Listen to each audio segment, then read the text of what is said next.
जय हिंद। अगर आप कर रहे हैं गवर्नमेंट जॉब की तैयारी तो ये वीडियो आपके लिए बहुत ही यूजफुल है, क्योंकि इसमें हम लोग यूपी बोर्ड के सभी सब्जेक्ट को डिस्कस कर रहे हैं। और इसी श्रृंखला को आगे बढ़ाते हुए हम लोगों ने क्लास 4 का लेसन 3 देख रहे हैं, क्योंकि लेसन 2 हो गया था। तो यहाँ पे देखिए लेसन 3 जो है वो कैसे बने घर, वह लेसन 3 का नाम है कैसे बने घर।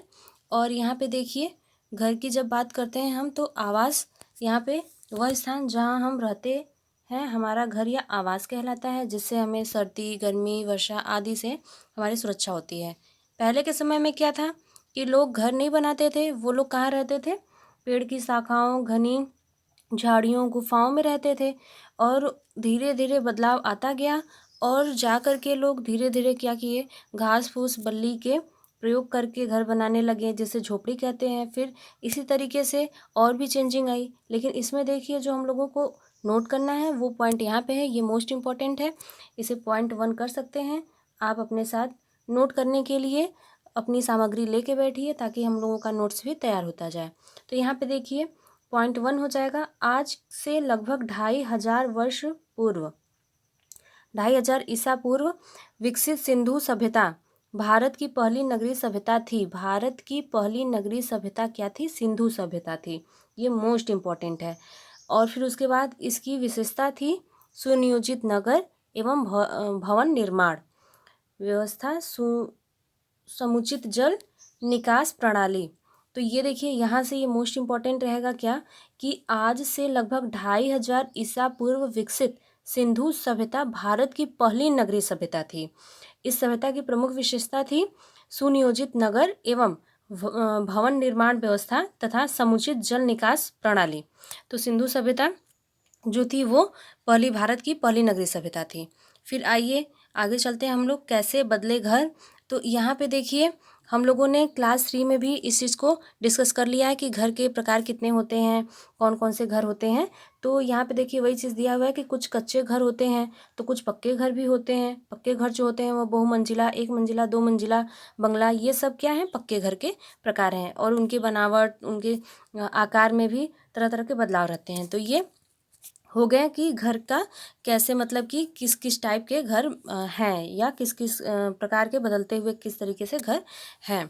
तो यहाँ पे देखिए हम लोगों ने झोपड़ी भी देख लिया, कच्चा घर देख लिया, पक्का घर देख लिया। अब उसके बाद देखिए आगे चलते हैं, घर से निकलने वाला कचरा। अगर आपको ये पेज पूरा पढ़ना है तो आप वीडियो रोक करके पूरा पेज पढ़ सकते हैं। हम लोग केवल इसमें जो इम्पोर्टेंट चीज़ है उसको नोट करते हुए चल रहे हैं।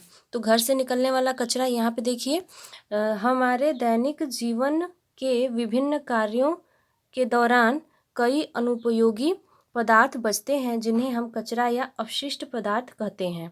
यानी कचरा या अपशिष्ट पदार्थ क्या होता है, जिन्हें हम उपयोग नहीं करते हैं और वो बच जाते हैं, उन्हें हम अपशिष्ट पदार्थ कहते हैं। फिर यहाँ पे देखिए घर से निकलने वाला जो कचरा है उसको प्रायः 2 भागों में बांट सकते हैं। कौन कौन सा? पहला हो जाएगा सड़ने वाला कूड़ा और दूसरा हो जाएगा न सड़ने वाला कूड़ा। तो इसको आगे हम लोग चर्चा करेंगे कि किस कूड़े को किस कूड़ेदान में डालना चाहिए, किस रंग के कूड़ेदान में। तो आइए इधर देखते हैं पहले हम लोग कि कचरे का जो निस्तारण है वो भी बहुत ही महत्वपूर्ण है। उसे किस तरीके से कहाँ पे फेंकना है ये बहुत ही ज़्यादा इम्पोर्टेंट है। इसमें कुछ खास नहीं है, इसको हम लोग नहीं पढ़ते हैं, आगे चलते हैं। कचरे का निस्तारण जो है, यहाँ पे देखिए कचरे को मुख्य रूप से 2 भागों में बांटा गया था, अभी हम लोगों ने देखा। इसमें देखिए नेक्स्ट पॉइंट जो होगा वो यहाँ पे है। नेक्स्ट पॉइंट हो जाएगा समूह 1, यानी कचरे का टाइप 1। इसमें क्या है, खराब फल सब्जी के छिलके तथा फल के छिलके, खराब हुआ भोजन, उपयोग की हुई चाय की पत्ती, सूखी पत्तियाँ, यानी ये सब क्या है, ये सब एक तरीके का गीला कचरा है और आसानी से सड़ने वाला भी है। तो इस तरीके के कचरे को जो सड़ जाए कचरे या फिर गीले कचरे हों, इनको हम किस रंग के डब्बे में रखते हैं, तो इनको हम हरे रंग के डब्बे में, हरे रंग के कूड़ेदान के डब्बे में हम लोग डालते हैं। किस रंग के? हरे रंग के, हरे रंग के, ठीक है। और उसके बाद अगर दूसरा पॉइंट देखें हम लोग, तो दूसरा इसमें दिया हुआ है समूह 2, यानी कि ये हमारा नेक्स्ट पॉइंट होगा, पॉइंट नंबर 3। यहाँ पे देखिए पॉलीथीन की थैलियाँ, प्लास्टिक, कांच, लोहे के अनुपयोगी सामान, यानी ये सब जो कचरे हैं वो क्या है, ये सब आसानी से गलते नहीं हैं, यानी कि नॉन बायोडिग्रेडेबल है। तो इनको हम लोग किस रंग के कूड़ेदान में डालेंगे, नीले रंग के कूड़ेदान में। किस रंग के कूड़ेदान में, नीले रंग के कूड़ेदान में। ठीक है, तो ये हमारे एग्जाम की दृष्टि से बहुत ही इंपॉर्टेंट है कि कौन सा कचरा किस रंग के कूड़ेदान में डालते हैं, यानी कि गीले कचरे को हरे रंग के कूड़ेदान में और सूखे कचरे को नीले रंग के कूड़ेदान में डालते हैं। ठीक है, फिर उसके बाद देखिए यहाँ पे कुछ खास नहीं है, फिर हम लोग चलते हैं इसके आगे। और यहाँ पे देखिए, ये देखिए एग्ज़ाम की दृष्टि से बहुत ज़्यादा यूजफुल है 4R। 4R क्या है, तो इसका देखिए किस तरीके से हम यूज करते हैं। और एग्ज़ाम में इसका ट्रेड है कि वो क्रम पूछ लेता है कि इसको निम्नलिखित को क्रम से लगाइए। तो यहाँ पे इसका क्रम हम लोग देख लेते हैं। तो यहाँ पे देखिए 4R का पहले दिया हुआ है कि फुल फॉर्म क्या होगा। तो 4R में पहला हो जाएगा, यहाँ पे देखिए ये हो जाएगा पहला, कम करना या रिड्यूस, यानी कि अपनी आवश्यकता के अनुरूप ही सामान खरीदें। ठीक है, फिर दूसरा हो जाएगा, यानी इसका क्रम हम लोग देख रहे हैं, मना करना या refuse, reduce, refuse, reuse, recycle. ये होता है 4R का फुल फॉर्म और सही क्रम भी। तो पहला हम लोगों ने देखा रिड्यूस, अपनी आवश्यकता के अनुरूप ही सामान खरीदें। दूसरा हो गया रिफ्यूज, प्लास्टिक से बने सामानों एवं थैलों के उपयोग से बचें। तीसरा हो जाएगा रीयूज, पुनः प्रयोग, बहुत सी वस्तुओं को हम अपनी समझदारी से पुनः उपयोग में ला सकते हैं।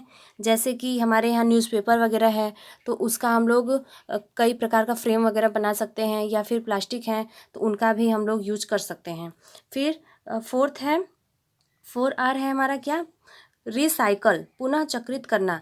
ऐसी वस्तुएं जो पुनः चक्रित हो सकती हैं उसे कबाड़ी वाले को दे करके हम लोग पुनः चक्रित करवा सकते हैं। तो यहाँ पे हम लोगों ने 4R का पूरा क्रम भी देख लिया और उसका फुल फॉर्म भी देख लिया। एक बार मैं फिर से रिपीट कर देती हूँ। 4R means reduce, refuse, reuse, recycle.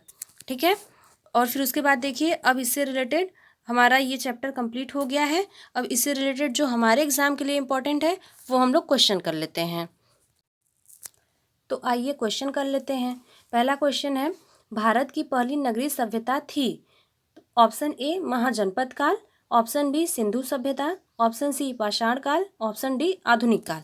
तो अभी हम लोगों ने देखा क्या कि भारत की पहली नगरीय सभ्यता क्या है, सिंधु सभ्यता। ठीक है, अगला क्वेश्चन देख लेते हैं। दूसरा है, गीला कचरा या सड़ने वाला कूड़ा। गीले कचरे को हम लोग सड़ने वाला कूड़ा भी कहते हैं। तो गीला कचरा या सड़ने वाला कूड़ा को किस रंग के कूड़ेदान में डालना चाहिए। तो इस ऑप्शन देख लीजिए, ऑप्शन ए है हरा, ऑप्शन बी पीला, ऑप्शन सी नीला, ऑप्शन डी काला। तो जो आसानी से सड़ जाए कचरा या गीला कचरा हो उसको हरे रंग के डब्बे में डालना चाहिए, हरे रंग के कूड़ेदान का ही प्रयोग करना चाहिए उसके लिए। अगला क्वेश्चन देख लेते हैं, 4R का सही क्रम क्या है। 4R का पहले फुल फॉर्म हम लोग देखे ही थे, वही फुल फॉर्म है और वही उसका सही क्रम भी है। तो यहाँ पे देखिए 4R का सही, पहले 4R देख लेते हैं। यहाँ पे ऑप्शन में दिया है, ए है reduce, B reuse, A reduce, 2 reuse, 3 refuse, 4 recycle. तो हम लोगों ने इसका यहाँ पे देखिए इसका क्रम दिया हुआ है, हम लोग डायरेक्ट आंसर देख लेते हैं।